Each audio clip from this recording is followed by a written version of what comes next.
오늘 우리에게 주시는 하나님의 말씀은 누가복음 22장 1절에서 6절까지의 말씀입니다. 누가복음 22장 1절에서 6절까지의 말씀을 제가 봉독하겠습니다. 유월절이라 하는 무교절이 다가오매 대제사장들과 서기관들이 예수를 무슨 방도로 죽일까 궁리하니 이는 그들이 백성을 두려워함이더라. 12 중에 하나인 가룟인이라 부르는 유다에게 사탄이 들어가니 이에 유다가 대제사장들과 성정 경비대장들에게 가서 예수를 넘겨줄 방도를 의논하매 그들이 기뻐하여 돈을 주기로 언약하는지라. 유다가 허락하고 예수를 무리가 없을 때에 넘겨줄 기회를 찾더라. 아멘. 아멘. 이 시간 샤론 찬양대 하나님 앞에 찬양하시겠습니다.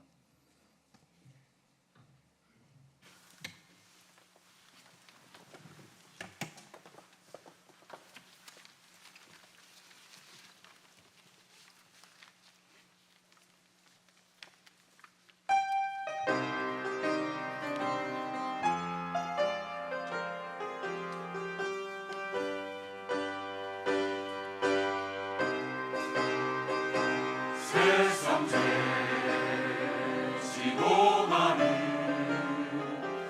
어린 양을 보라. 세상 죄 지고 가는 어린 양을 보라. 어린 양 보라. 어린 양 보라. 세상 죄를 지고 가는 양 보라. 채찍에 맞아 쓰러지네. 쓰러지네. 쓰러지네. 채찍에 맞아 쓰러지네.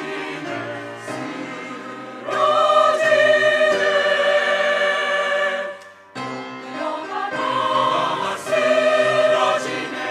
쓰러지네. 쓰러지네. 쓰러지네. 채찍에 맞아 쓰러지며 또 끌려가네. 못 쓰러지네. 또 끌려가네. 세상 죄 지고 가는 어린 양을 보라. 세상 죄 지고 가는 어린 양을 보라. 어린 양을 보라.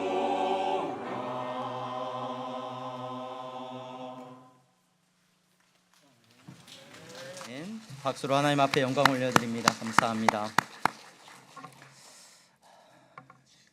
오늘 예배 자리에 나오신 여러분 모두를 주님의 이름으로 환영합니다. 교회 등록을 원하시는 분들은 안내하시는 분들에게 말씀하시면 도와드리도록 하겠습니다. 교회 소식 먼저 전하겠습니다. 신앙 기초반 모임이 8주 동안 진행되어 왔는데 오늘 마지막 모임을 갖습니다. 마지막 모임에 참여하시는 분들 잘 참여해 주시기를 바라고 또 잠시 쉬었다가 신앙 기초반은 곧 다시 시작하도록 하겠습니다. 기도하는 엄마들 모임이 오후 2시에 유년부실에서 모여지게 됩니다. 전체 모임 여러분 참여하셔서 함께 기도하는 시간을 갖기를 바랍니다. 새가족 모임이 우리 향동교회 등록하시고 새가족 모임을 하지 않으신 분들은 다음 주일부터 또 짧은 기간 동안 우리가 모임을 갖습니다. 오전 10시 30분에 우리가 모임을 갖고자 합니다. 참여하셔서 또 교회 생활에 대해서 여러분 유익한 시간이 되기를 바랍니다. 다음 주일은 종료주일로 우리가 지키게 됩니다. 예수님께서 예루살렘에 입성하신 것을 기억하고 기념하는 주일입니다. 이때 우리가 성찬 예식을 함께 진행하게 됩니다. 세례를 받으신 분들은 성찬 예식에 참여할 수 있는 자격이 됩니다. 한 주 동안 여러분 우리의 죄를 하나님 앞에서 회개하고 또 거룩한 삶으로 성찬 예식을 준비할 수 있는 은혜가 있기를 바랍니다. 고난주간 새벽 기도회가 이번 주 말고 다음 주부터 진행이 됩니다. 4월 3일부터 7일까지 여러분 새벽 기도회를 통하여서 또 여러분들이 깊은 은혜를 누리실 수 있는 시간이 되기를 바랍니다. 사순절 기간 동안 우리가 요한복음 필사를 함께 했습니다.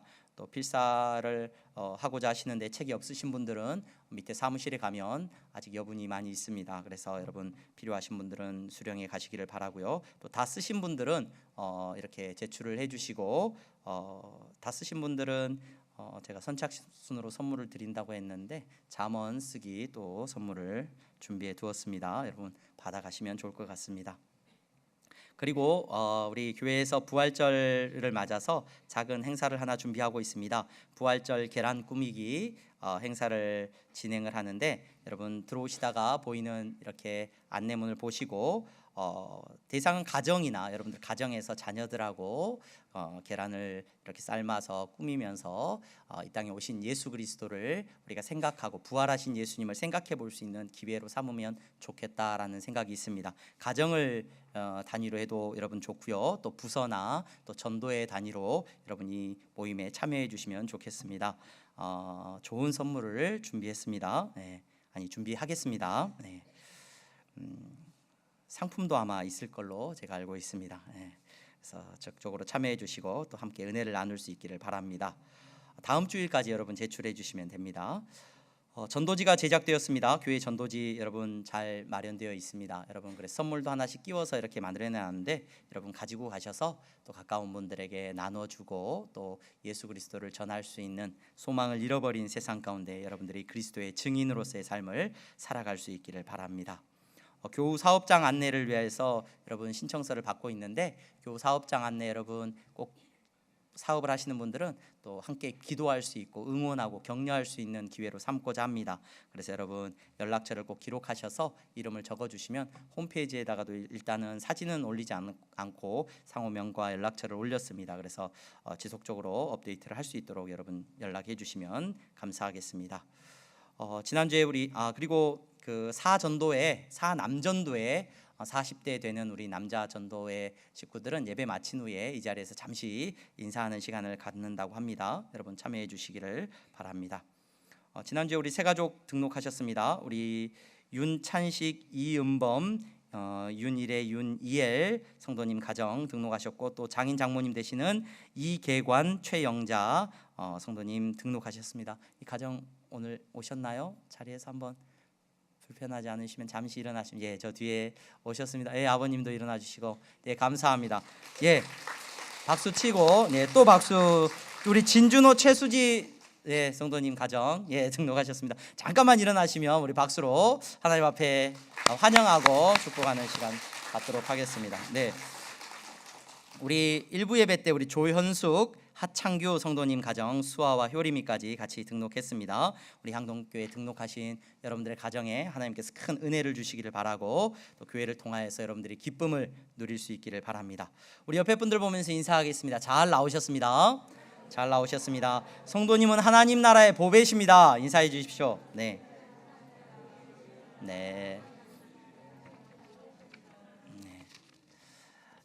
오늘 예배 자리에 나오신 여러분 모두가 하나님 나라의 보배인 줄로 믿습니다. 오늘 누가복음 말씀을 통하여서 여러분들과 사순절을 보내면서 잠시 말씀을 묵상하고자 합니다.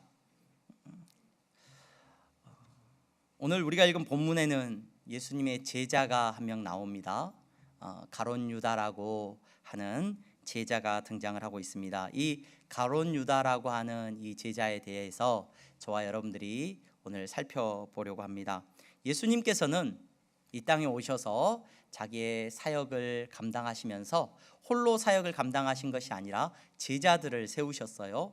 여러 명의 제자들을 세우셨는데 예수님의 제자가 되기 위해서는 예수님 제가 제자하겠습니다 하고 찾아가서 예수님의 제자가 되는 사람은 성경에 등장하지는 않습니다. 물론 있죠. 물론 있습니다. 그런데 특별히 12명의 제자들은 제가 제자하겠습니다. 예수님의 수제자가 되고 싶습니다.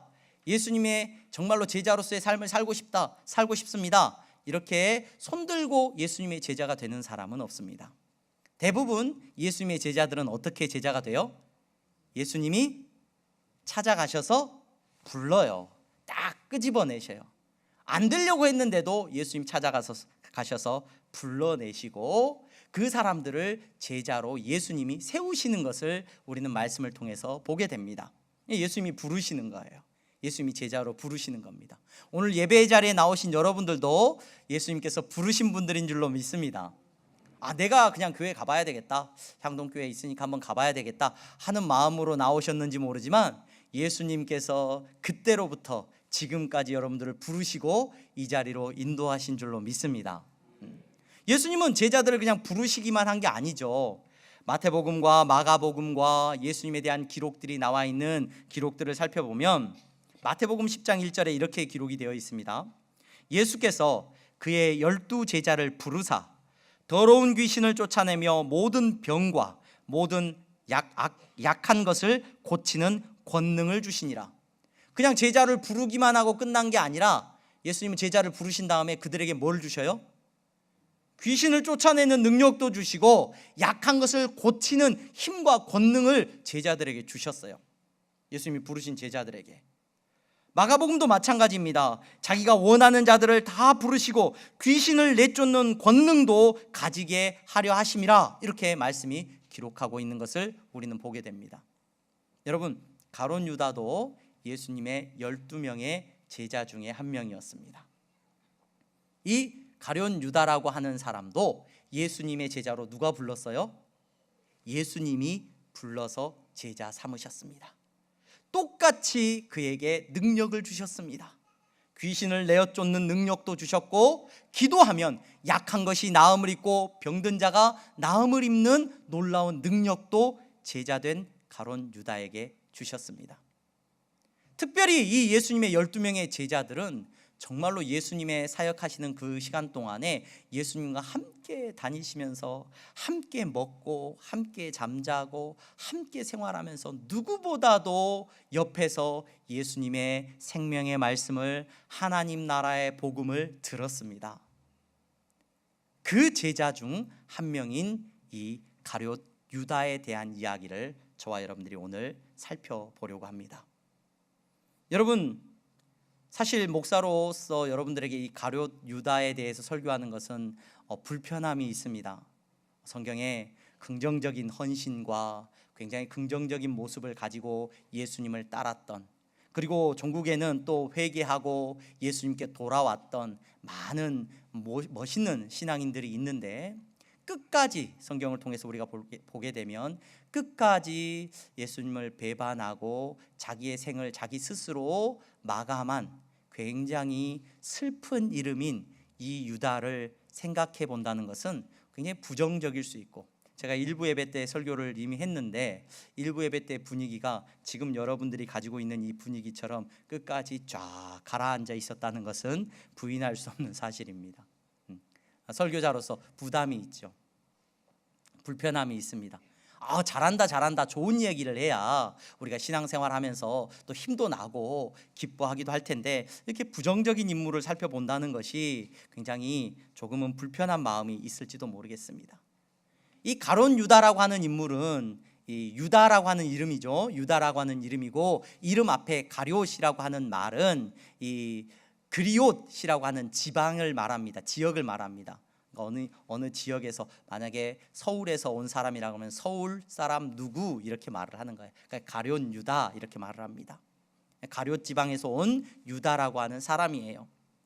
이 유다의 이름은, 가룟 유다라고 하는 이 이름은 성경의 역사 속에서, 아니 기독교의 역사 속에서, 아니 인류의 역사 속에서 가장 수치스러운 이름이고 배반자를 상징하는 가장 대표적인 이름이고, 성경에서는 그를 사탄의 쉬운 사람이라고 말을 하고 마귀의 앞잡이라고 말하는 저주스러운 이름입니다. 오늘 예배 자리에 나오신 여러분, 오늘 예수님께서 부르셔서 예배 드리시는 여러분, 저와 여러분들은 이 가룟 유다를 통하여서 끝까지 예수님 따라가는 지혜를 얻을 수 있기를 주님의 이름으로 축원합니다. 끝까지 그리스도의 제자로 삶을 살아갈 수 있는 은혜를 누리는 저와 여러분들이 될 수 있기를 주님의 이름으로 축원합니다. 여러분, 이 가룟 유다를 생각하면서 우리가 사순절을 보낼 때마다 이 가룟 유다라고 하는 인물을 만나게 되는데요.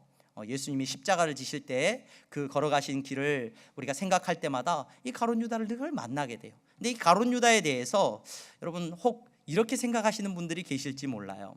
제가 이 가룟 유다를 생각하면서 제가 대학교 1학년 때 굉장히 고민을 많이 했습니다. 굉장히 고민을 많이 하고 제 나름대로 신학적으로 굉장히 질문을 많이 했던 이 인물이 가룟 유다라고 하는 인물인데, 예수님께서는 지금 이 땅에 오셔서 무엇하러 오셨습니까? 십자가에 못 박혀 죽으시기 위해서 이 땅에 오셨습니다. 그 일을 도와준 사람이 누구예요?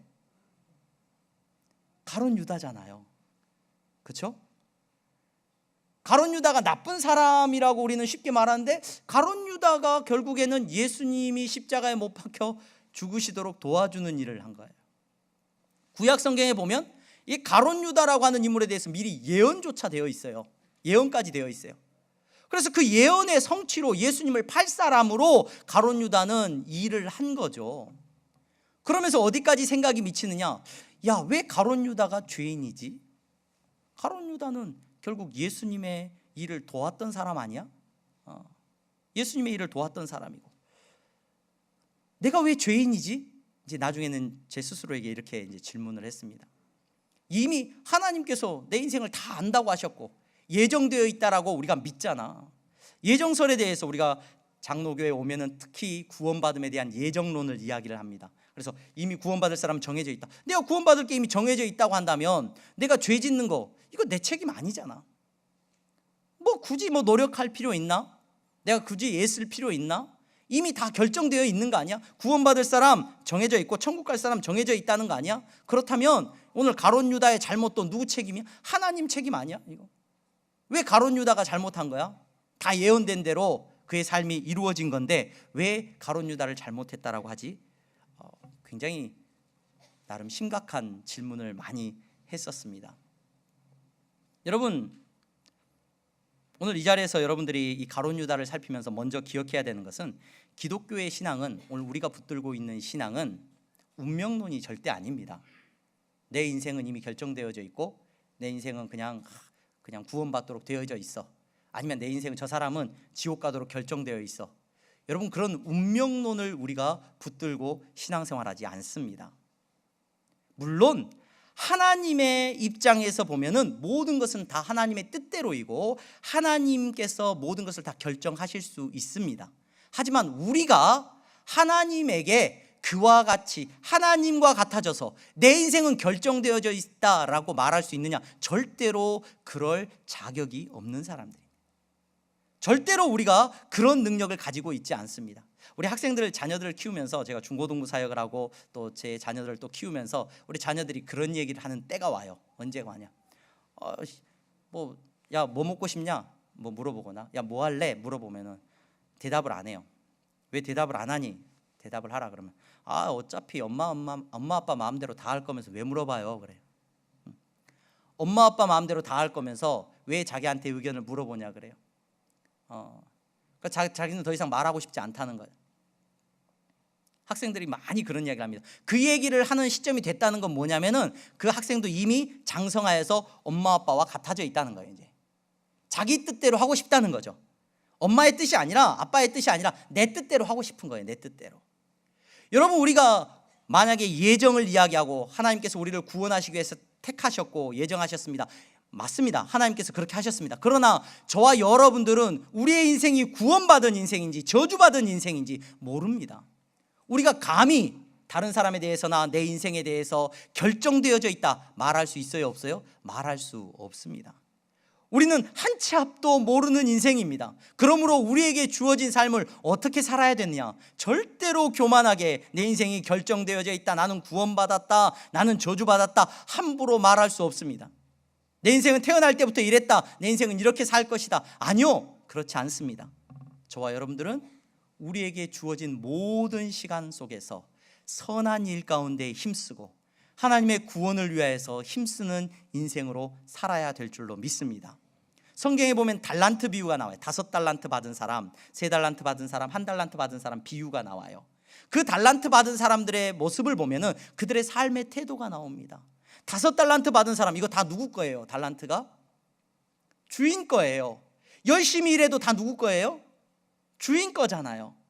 성공하든 실패하든 다 주인 거라는 걸 알아요. 하지만 5달란트 받은 사람은 자기에게 주어진 달란트를 가지고 자기에게 주어진 삶을 성실하게 살아갑니다.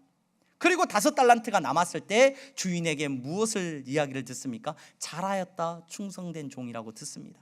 1달란트 받은 사람이 지혜로운 사람이죠. 이거 누구 거예요? 주인 거잖아요. 이거 주인 건데 주인은 뭐 줬다가도 뺏고 뺏었다가도 주고 뭐 주인 마음대로인데 이거 내가 굳이 애쓸 필요 있느냐? 다 결정된 거 아니냐? 땅에다 묻어놓고 자기의 삶을, 자기의 인생을 살아갑니다. 하나님께서 주인이 돌아왔을 때 그 종에게 게으르고 무익한 종이라고 말합니다. 여러분, 신앙생활하는 여러분들 절대로 여러분들의 인생을 운명론으로 여러분들의 인생을 결정짓지 마십시오. 나는 이렇게 태어났어. 나는 절대로 그냥 이렇게 살다가 죽을 인생이야. 제가 제일 힘들어하고 제일 힘들어하는 성도, 또 제일 힘들어하는 분들이 어떤 분들이냐면 나는 원래 이래. 그럼 나는 원래 이래. 그분들과는 대화를 하기가 힘들어요. 이야기하기가 나는 힘듭니다. 나는 원래 그래. 나는 내 성격은 원래 그래.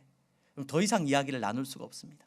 여러분, 성도는 원래 그래가 없습니다. 우리는 죽을 때까지 하나님 나라를 바라보면서 우리에게 주어진 시간 속에서 최선을 다하는 삶을 살아야 될 줄로 믿습니다. 선한 일 가운데 살기 위해서 노력해야 됩니다. 가룟 유다는 원래 그런 사람이야. 그렇게 택하면 아니요. 여러분 기억하셔야 돼요. 가룟 유다가 없어도 예수님이 십자가에 못 박혀요? 안 못 박혀요? 가룟 유다가 없어도 예수님은 십자가에 못 박히셔요. 그런데 그 일 가운데 하필이면 그 유다가, 가룟 유다가 악한 일로 그 자리에 서 있는 거예요. 바라기는 저와 여러분들이 예수 그리스도의 사역 가운데 하나님의 나라가 이루어지는 일 가운데 선한 일로 쓰임받는 종들이 되기를 주님의 이름으로 축원합니다. 대제사장과 서기관들이 예수님을 죽이려고 했습니다.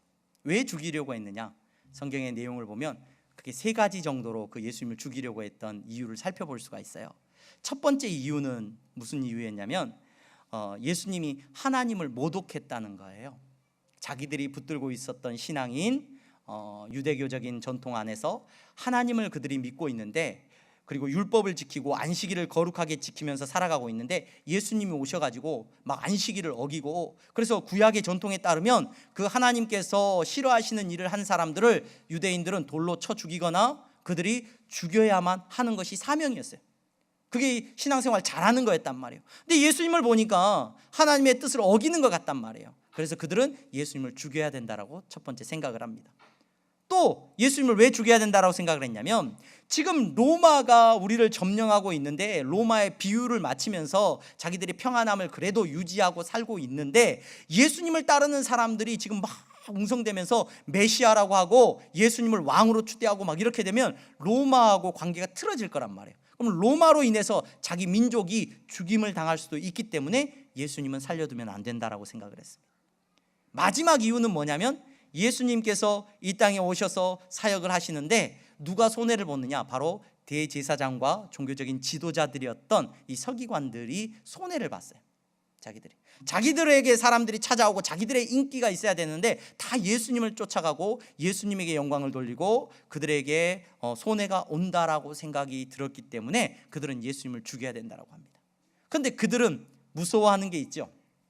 뭘 무서워했느냐? 오늘 이 3가지 이유 때문이라고 한다면 다 어떤 이유든지 다 뭐 이렇게 그들은 나름 타당한 이유인데, 제가 살펴볼 때는 이 3가지 이유 중에서 마지막 이유가 제일 크지 않았나 싶습니다. 하나님이라는 이름을 빌리기도, 이게 하나님의 뜻이야 라고 말하기도 하고 뭐 민족을 걱정하기도 하지만 결국 사람을 움직이는 건 자기한테 이익이냐 손해냐예요.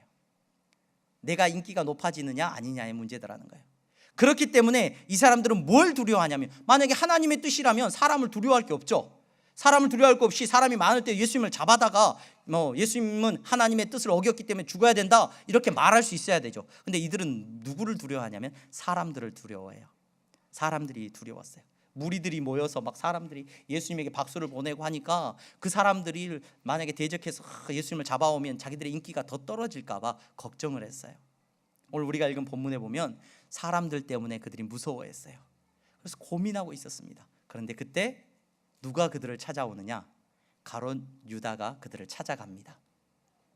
그들에게 어떤 정보를 준 거냐면, 그러니까 우리가 읽은 본문의 마지막에 보면 언제 예수님이 무리들하고 떨어져 있는지를 가르쳐 준 거예요. 언제 예수님이 무리들하고 사람들 사이에 있지 않고 떨어져서 있는지 아마도 기도하는 시간이었을 거예요. 예수님은 밤마다 기도하셨습니다. 우리가 사순절의 시간을 보내면서 예수님이 고난받으신 그 과정을 보다 보면 예수님이 겟세마네 동산에서 기도하시고 난 이후에 이제 가룟 유다가 찾아오죠. 그리고 그가 신호를 보내서 예수님이 잡혀가는 모습을 우리가 볼 수 있어요. 그러니까 그 시간에 대한 정보를, 예수님을 언제 그들이 잡아가면 좋을지, 사람이 없을 때 언제 잡아가면 좋을지에 대한 정보를 이 가룟 유다가 넘겨주는 일을 하게 되는 것을 오늘 우리가 읽은 본문을 통해서 우리는 보게 됩니다. 여러분, 가룟 유다는 왜 이런 일을 한 겁니까? 많은 성경학자들이나 많은 사람들이 이 가룟 유다가 왜 이렇게 행동을 했는지를 모르겠다는 거예요. 예수님의 제자였고 앞서 살펴보았던 것처럼 그는 예수님 옆에서 예수님의 말씀을 누구보다도 잘 들었고 또 예수님의 능력을 입은 자였고 놀라운 것들을 경험했을 텐데 왜 한순간에 예수님을 대제사장과 서기관들에게 넘겨야만 했을까? 너무 큰 의문을 가져요.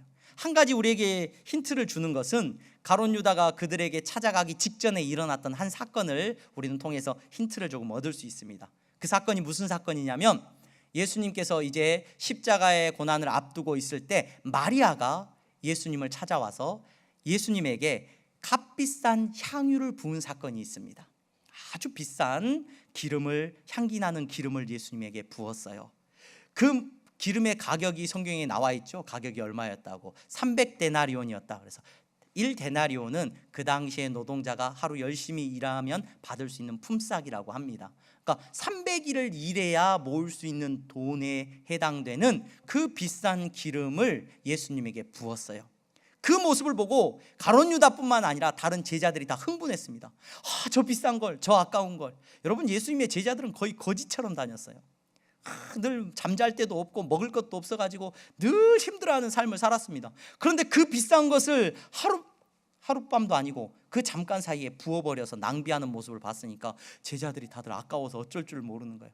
그런데 그 중에서 오늘 유다, 이 가룟 유다가 똑똑한 유다입니다. 많은 성경학자들이 이야기를 합니다. 가룟 유다는 다른 친구들은 다 어부거나 다는 뭐 이렇게 저 갈릴리 저 북쪽에서 온 시골 사람들인데 이 가룟 유다는 그리옷 출신 사람이라는 사람은 아래쪽에서 온 사람인데 아마도 공부도 어느 정도 한 사람이고, 여러분, 돈을 맡겼다는 것은, 그들이 모임에서 돈을 맡겼다는 것은 얼마나 그가 좀 능력이 있는 사람이었는지를 알 수 있습니다. 아마 재산도 조금 있었던 것 같아요.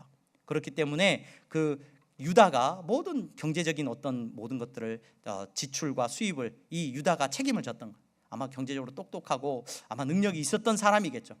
그럼 가정 안에서도 경제권은 누가 갖습니까? 지혜로운 사람이 갖죠. 저는 경제권이 넘어간 지 오래입니다. 유다는 똑똑한 사람이죠. 지혜로운 사람이에요. 굉장히 계산이 잘 됐던 사람이에요. 분별력이 뛰어났던 사람이에요. 어떤 사람은 나라를 사랑하는 열심이 있어가지고 열심당원으로 활동했을 것이다 라고 이야기하는 사람들도 있습니다. 그가 나서서 대적합니다. 예수님한테 쓴소리는 못하겠고 누구를 책망하냐면 마리아를 막 책망하는 거예요. 야, 너 그렇게 비싼 거를 그렇게 낭비하면 되냐? 그거 팔아서 예수님이 늘 말하는 것처럼 가난한 사람 도와주면 될 거 아니야. 그거 왜 그렇게 낭비해? 물론 다른 제자들이 나중에 이야기를 합니다. 저 사람 도둑이었다. 가룟 유다 도둑이었다. 그거 팔아다가 자기 몰래 챙기려고, 자기가 쓰려고 그런 마음을 가졌다라는 이야기도 하지만 어찌됐든 가룟 유다의 눈에는 불편함이 느껴졌고 예수님과 충돌이 한번 일어나요. 그러면서 그 사건 이후에 예수님이 그 여자를 책망해요? 아니에요. 놔두어라. 가난한 사람들은 늘 네 옆에 있지 않냐. 나는 곧 이제 장례를 치러야 될 것인데 저 여자가 하는 일은 나의 장례를 준비한 거다. 예수님이 설명하십니다. 그렇게 설명하고 나서 예수님께서 그 여자를 두둔하니까 가룟 유다가 그 사건 이후에 바로 누구에게 달려가요? 대제사장과 서기관들에게 달려가서 예수님의 정보를 넘깁니다. 여러분, 왜 가룟 유다는 이런 행동을 하게 된 겁니까? 왜 예수님을 팔아 넘겼다 그러지만 가룟 유다가 돈 주세요라고는 안 해요. 가서 그 정보를 주니까 그 사람들이 너무 기뻐가지고 돈을 줘요. 야, 돈 줄게. 나중에 그 돈을 가룟 유다가 던져버리거든요. 받을 수 없다. 나중에 예수님께서 십자가에 못 박혀 죽으신 사건을 보면서 이 돈을 자기가 견딜 수 없다 그래서 돈을 그들 앞에 던지는데, 나중에 그 돈을 가지고 사람들이 핏값이기 때문에 이거는 우리가 성전으로 드릴 수 없다 그래서 땅을 사죠. 그래서 밭을 샀는데 그곳이 이방인들의 무덤을 삼는 아겔다마라고 하는 땅이 있습니다. 근데 그 땅을 이제 사게 되는 그 사건도 일어나는데, 그가 돈 때문에 그랬는지 아니면 무엇 때문에 그랬는지 우리는 이유를 정확하게 알 수 없습니다. 하지만 그런 충돌이 있고 난 이후에 그는 예수님을 팔아 넘긴 겁니다. 배반한 겁니다. 여러분, 왜 그랬을까요? 우리가 할 수 있는 것은 단 한 가지입니다.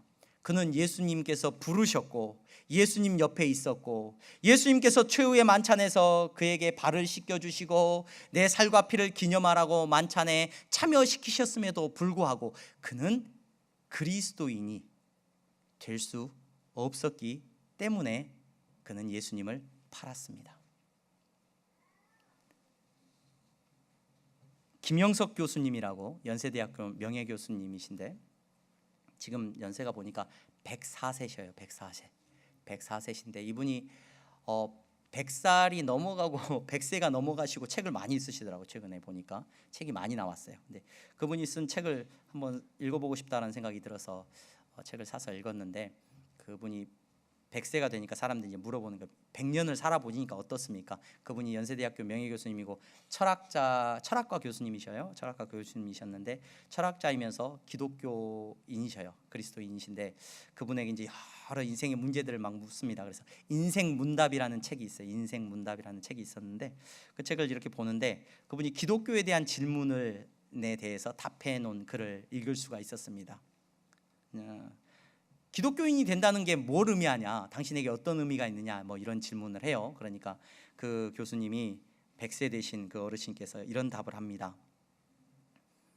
기독교인의 자격이 뭐냐고 물어본다면 내가 지금까지 가져온 인생관, 가치관을 예수님이 가르쳐준 마음으로 바꿀 수 있으면 기독교인이 되는 거고, 그냥 가지고 살면 끝까지 가도 기독교인은 될 수 없다고 말할 수 있어요. 이런 말을 합니다. 이게 무슨 말입니까? 교회에 열심히 나오고 종교 생활을 열심히 하는데 그 사람이 기독교인이냐? 아니라는 거죠. 그 김영숙 교수님이 그분이 그리스도인으로서 기독교인으로서 자기의 삶을 살펴보고 지나온 인생들을 돌이켜보면서 후배들에게 이야기해 주는 말은 이거예요.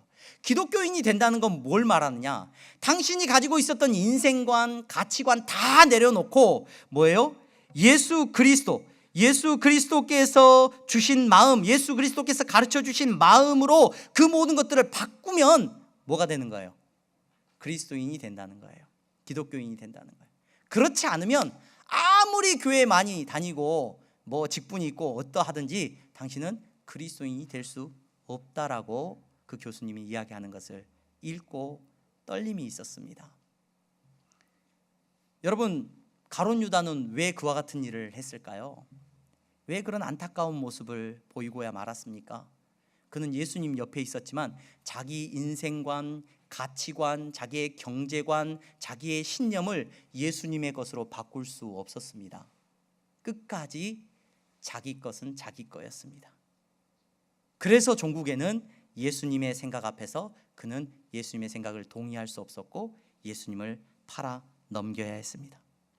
오늘 예배 자리에 나오신 여러분, 우리는 이 자리에 가룟 유다와 같은 삶을 살겠다라고 생각하는 분은 한 분도 없는 줄로 믿습니다. 여러분 다 하나님께서 귀하게 쓰시는 믿음의 사람들인 줄로 믿습니다. 그런데 문득 여러분, 저와 여러분들 안에는 이 가룟 유다가 보여주었던 그리스도인 되지 못한 모습이 나타나는 것을 부인할 수가 없습니다. 그때나 그 가룟 유다의 모습이나 지금 나의 모습이나 왜 그렇게 바뀌지 않고, 우리는 설교를 수없이 들었고 이 가룟 유다의 사건도 다 보았음에도 불구하고 우리 안에 이 가룟 유다와 같은 죄된 본성이 나타나는지를 모르겠습니다.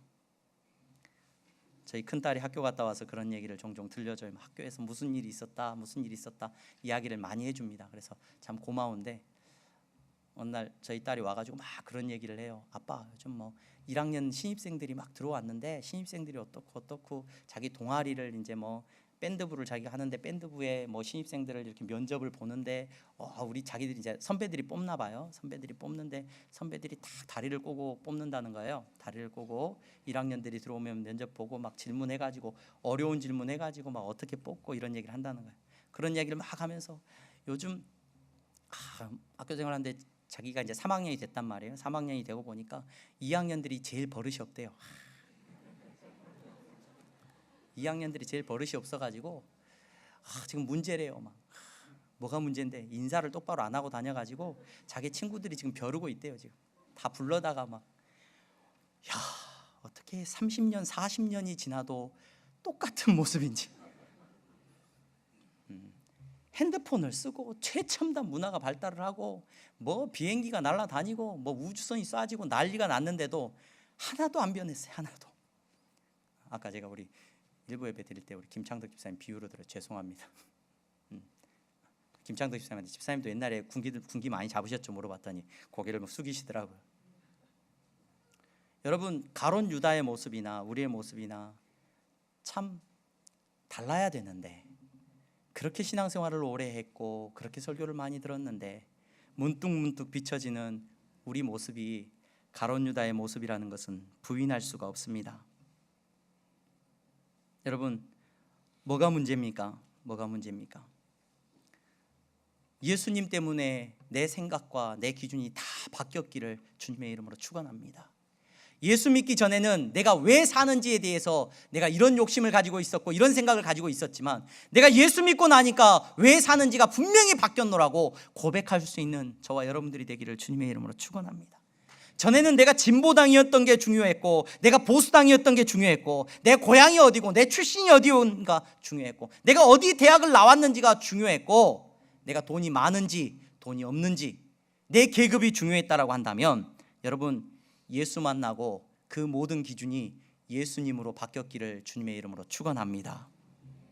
그렇지 않으면 우리는 순식간에 예수님을 버리고 예수님을 팔아버리는 가론 유다의 모습을 우리 삶 속에 나타낼 수밖에 없다는 것을 부인할 수가 없습니다.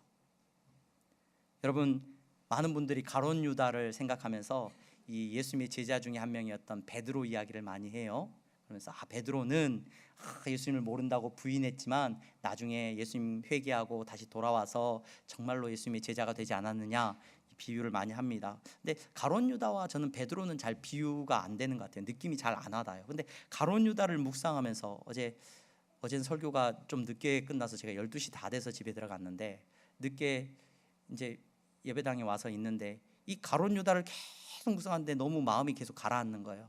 그러다가 이 가론 유다를 계속 묵상하다가 가론 유다 끝에 누가 보이냐면, 여러분, 예수님의 제자 12명 중에 한 명인 가론 유다가 예수님을 팔았어요.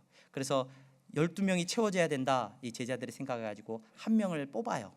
예수님이 뽑은 게 아니라 자기들끼리 투표를 해가지고 마띠아라고 하는 제자를 뽑습니다. 물론 훌륭한 제자죠. 마띠아라고 하는 제자를 뽑는데, 여러분, 그 장면이 지나고 난 다음에 사도행전에 보면 예수님이 한 명의 제자를 직접 다시 부르는 장면이 나와요. 여러분, 그 장면 기억나세요? 그 사람은 어떤 사람이었냐면 예수 믿는 사람을 죽이려고 다니던 사람이에요. 예수 믿는 사람을 잡아서 죽이기 위해서 내가 그 예수 믿는 예수쟁이들 다 죽여야 되겠다, 열심히 쫓아다니던 사람이에요. 그 사람을 예수님이 찾아가요. 사울아 사울아 부르셔요. 네가 왜 나를 핍박하느냐. 다메섹 도상에서 예수님께서 그 사울을 부르십니다. 그 사울을 예수님이 불러가지고 예수님의 또 한 명의 사도로 예수님이 세우셔요. 그러자 그에게 어떤 일이 일어나냐, 자기 이름부터 바꿔요. 원래 사울이었거든요. 사울이라는 이름은 이스라엘식 유대식 이름입니다. 이 사람은 얼마나 민족적인 열심이 있었는지 몰라요. 나라의 독립을 위해서 애써야 되고 자기 민족을 위해서 죽어야 된다라고 생각했던 사람이에요. 이름도 사울이었고 영광스러운 이름이었어요. 근데 그 이름을 헬라식으로 바꿔버린 거예요. 일종의 창씨개명한 것처럼 이름을 바꿔버려요. 이름을 바울이라고 바꿔요. 바울이라고 바꾼 이유가 뭐냐, 내가 이방인들에게, 저 저주받을 사람이라고 생각했던 저 이방인들에게 내가 다가가기 위해서 바울 이름도 바꿔가지고 바울이라는 이름을 가지고 그들에게 다가갑니다. 그는 예수님을 만나고 고백을 합니다. 뭐라고 고백을 합니까? 전에는 자기가 예수를 죽이던 사람이었는데 이제 내가 예수님을 만나고 나니까, 내가 그리스도인이 되고 나니까 수없이 많은 편지글들을 통해 이렇게 고백합니다. 고린도전서 2장 2절입니다. 내가 너희 중에서 예수 그리스도와 그가 십자가에 못 박히신 것 외에는 아무것도 알지 아니하기로 작정하였노라. 고린도전서 15장 31절, 형제들아 내가 그리스도 예수 우리 주 안에서 가진 바 너희에 대한 나의 자랑을 두고 단언하노니 나는 날마다 죽노라. 갈라디아서 2장 20절입니다. 내가 그리스도와 함께 십자가에 못 박혔나니 그런즉 이제 내가 사는 것이 아니오 오직 내 안에 그리스도께서 사시는 것이라. 빌립보서 3장 7절에서 8절, 무엇이든지 내게 유익하던 것을 내가 그리스도를 위하여 다 해로 여길 뿐더러 또한 모든 것을 해로 여김은 내 주 그리스도 예수를 아는 지식이 가장 고상하기 때문이라. 내가 그를 위하여 모든 것을 잃어버리고 배설물로 여김은 그리스도를 얻고 그 안에서 발견되려 함이니. 여러분, 가룟 유다는 절대 그리스도인이 될 수 없어서 예수님을 팔았습니다. 하지만 예수 믿는 사람을 죽이러 다니던 바울을 예수님이 부르시고 그가 예수님을 만나고 그가 예수님을 영접하고 난 이후에 그는 나는 죽고 예수로 삽니다. 내가 과거에는 이 신념을 가지고 살았지만 이제 나의 신념은 완전히 바뀌었습니다. 유대민족을 위해 살아야 된다고 했지만 결국에 바울은 이방민족을 위해서 자기 생명을 내어놓는 삶을 살게 되는 것을 우리는 보게 됩니다. 오늘 예배 자리에 나오신 여러분, 저와 여러분들은 오늘 하나님께서 다 제자로 불러주신 사람들입니다. 내 가치관, 내 인생관, 내 기준, 여러분 변하셨기를 주님의 이름으로 축원합니다. 예수님 때문에 내 사는 이유가 달라졌기를 주님의 이름으로 축원합니다. 그 변화가 여러분들의 가정을 변화시키고 더 나아가서 하나님의 나라가 여러분들이 가는 곳마다 이루어지는 역사를 이루실 줄로 믿습니다. 네팔에 선교사님들이 많이 파송되어 있습니다. 저희 교회도 네팔의 선교사님들을 후원하고 있고 제 여동생도 그 네팔에서 지금 선교사로 사역을 하고 있습니다. 우리 중고등부 선교팀도 네팔로 한번 선교를 다녀왔는데 저는 네팔이라고 하는 나라에 대해서 기도하고 하나님 그 땅을 돕기를 바라고 하는 마음이 있어요. 근데 최근에 보니까 네팔에 대한 이슈가 BBC에서도 방영을 하면서 한국 선교사님들이 너무 많이 가가지고 그곳에서 막 이렇게 전도 활동을 하는 것에 대해서 부정적인 이야기들을 해요. 그런데 여러분 정말로 귀한 사역을 하고 계십니다. 그 선교사님들이. 여러분 그 네팔이라고 하는 사회는 힌두교가 다스리고 힌두교가 사람들의 생각에 있는 사회인데 힌두교는 사람을 계급으로 나눠요. 레벨이 있습니다. 여러분 외모 중에서 여러분 피부가 좀 하얗신 분들 있죠? 눈도 크고 피부가 하얗신 분들 네팔 가면 상위 계층에 속합니다. 피부가 좀 까무잡잡하고 좀 동양적으로 생기신 분들 있죠? 눈도 좀 작고 거기 가면 하층민이에요. 이게 농담 같은데 진짜 그래요. 진짜 불가촉 천민이라는 게 아직 있습니다. 그 사람들은 길 가다가 사람들에게 얻어맞아도 그냥 죽임을 당해도 아무 권리가 없습니다. 선교사님들이 가서 뭐 하느냐? 그 사람들을 끌어안고 있어요. 최하층민들을 끌어안고 그 고아원에 버려지는 아이들을 끌어안고 그 아이들을 키우고 복음을 전합니다. 복음이 들어가니까 바뀌어요. 사람들이. 그렇게 계급이 있고 그렇게 나뉘어져 있다고 믿던 사람들이 똑같은 사람이라는 걸 생각하기 시작합니다. 하나님의 자녀라는 것을 깨닫기 시작합니다. 그 사회의 기반이 흔들리는 거죠. 그러니까 선교사님들을 쫓아내려고 혈안이 되어 있어요. 선교사님들이 비자 받기가 너무 어려워요. 여러분 우리 대한민국에 복음이 전해졌습니다. 어떤 교회는 그런 교회의 모습도 있었죠. 선교사님이 백정들을 많이 전도했어요.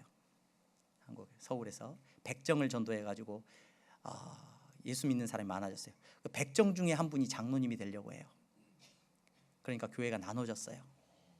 양반들이 우리는 이 교회에서 신앙생활 못하겠다. 교회가 둘로 쪼개졌습니다. 제가 교회 이름은 말하지 않겠습니다. 둘로 나눠졌습니다. 어떤 교회는 지역에 따라서 모이다가 또 나눠졌습니다. 우리는 저 사람들하고 교회 못 다니겠다. 여러분 금산교회라는 교회가 있죠. 전북 김제에 있는 그 교회는 기역자 교회로 유명합니다. 그 목사님이 이렇게 서 있으면 과거에 우리나라 남자 여자가 같이 이렇게 다정하게 앉아서 예배 못 드렸죠.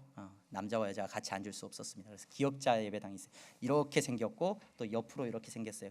목사님은 여기 딱 서서 설교를 하는 거예요. 이쪽에는 남자분이 앉아 계시고 이쪽엔 여자분들이 앉아 계시는 거예요. 남자와 여자가 서로 같이 있지는 못하고 같이 이제 설교를 예배를 드릴 수 있도록 그런 기역자 예배가 유명한 예배당이 있습니다.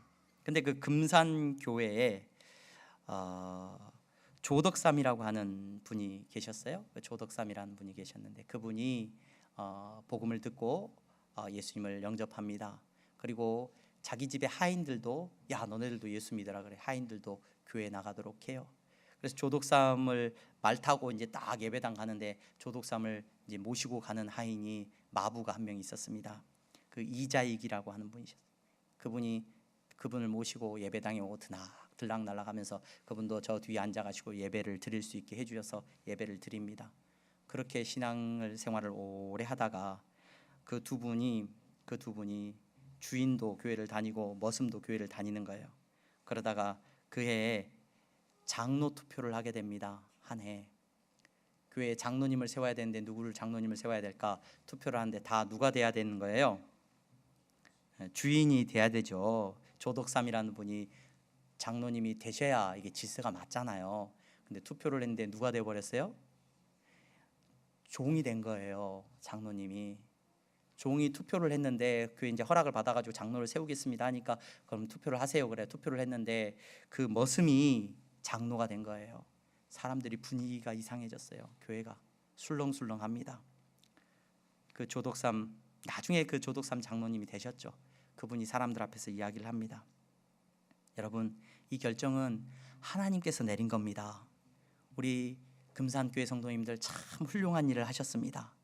저희 집에서 일하고 있는 이 이자익 장로는 저보다도 신앙에 대한 열심이 더 뛰어나고 더 믿음이 귀한 분입니다.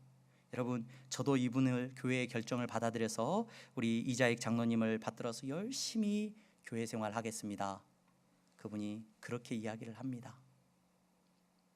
나중에 이 이자익 장로님이 머슴이었던 분이 나중에 이 조덕삼 그 장로님이 이분을 신학교를 보내요. 신학교를 보내서 목사님으로 이렇게 세워지도록 돕습니다. 그래서 나중에 자기 교회에 목사님으로 청빙을 합니다. 그래서 목사님으로 그 교회에서 사역을 하게 됩니다. 여러분 우리나라의 제사가 없어지고 우리나라의 양반과 상놈이 없어지고 이 모든 일이 어떻게 이루어졌다라고 생각을 하십니까? 예수 믿는 성도가 그동안의 가치관을 예수님 만나고 버리고 내려놓고 야 여자가 이런 얘기하던 집에 아버지들이 예수 믿고 나니까 내 사랑하는 아내가 내 사랑하는 존귀한 자녀가 여러분 예수님의 마음으로 세상을 바라보기 시작할 때 여러분 그곳에서 하나님의 나라의 역사가 이루어진 줄로 믿으시기를 바랍니다. 여러분 어디에 가든지 요즘 애들 버릇이 없다 여러분 다리 꼬고 그 모습 그대로 우리 자녀들이 자라고 있어요. 똑같이 자라고 있어요. 여러분들이 가는 곳마다 예수님 닮은 삶을 살아갈 수 있는 은혜가 있기를 바랍니다. 그렇지 않으면 순식간에 내 고집 때문에 내 생각 때문에 예수님을 팔아버리는 가룟 유다의 모습이 우리의 모습이 될 수 있다는 것을 생각할 수 있는 지혜가 있기를 소망합니다. 예수님 때문에 사는 이유가 바뀌어야 됩니다. 예수님 때문에 여러분 인생관이 바뀌어야 되고 여러분들의 기준이 바뀌어야 됩니다. 세상을 보는 기준이 바뀌셨기를 주님의 이름으로 축원합니다. 기도하겠습니다. 거룩하신 하나님 감사합니다. 오늘 사랑하는 성도들이 하나님 앞에 예배하였습니다. 하나님께서 불러주셔서 이 예배 자리에 참여했습니다. 하나님 성령의 충만함을 허락하여 주셔서 저들이 예수 그리스도의 마음을 품고 살아가게 하여 주시옵소서. 생명의 능력을 품고 살아가는 종들이 다 되게 하여 주시옵소서. 예수 그리스도 이름으로 기도하옵나이다. 아멘.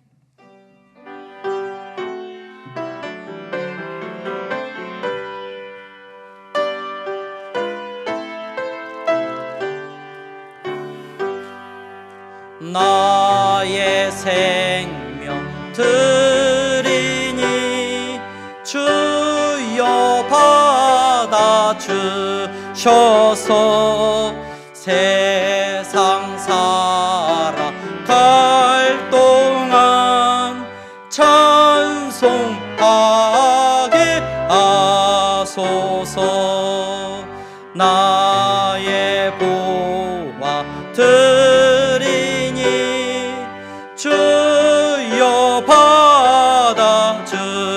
주셔서 하늘나라 위하여 주 뜻대로 쓰소서. 아멘.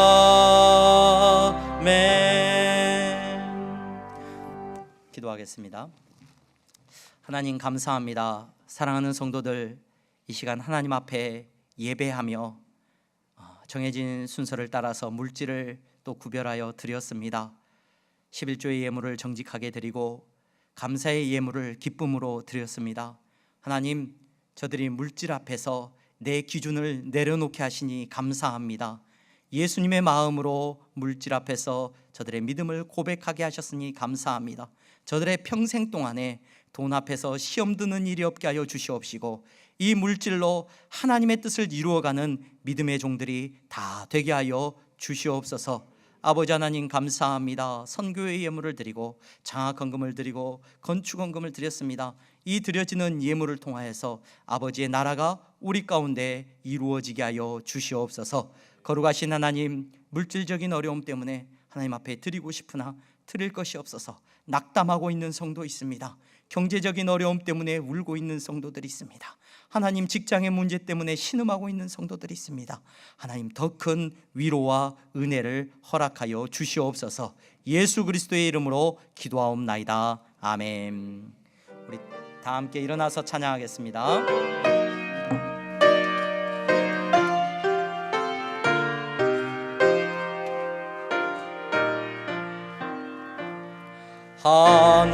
하늘에 계신 아버지, 이름 거룩하사 주님 나라 임하시고 뜻이 이루어지이다.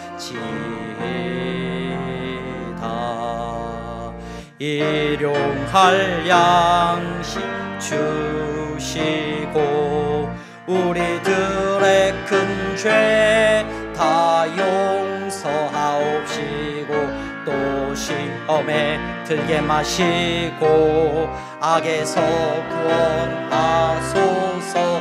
대개 주의 나라 주의 권세 주의 영광 영원히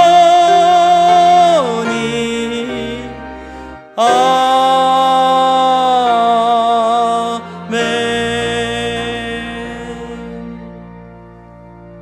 주 예수 그리스도의 은혜와 하나님 아버지의 사랑하심과 성령의 교통 충만하심이 예수님을 믿고 그리스도인으로서의 삶을 살아가는 성도들의 머리 위에 이제부터 영원토록 함께 있을지어다. 아멘.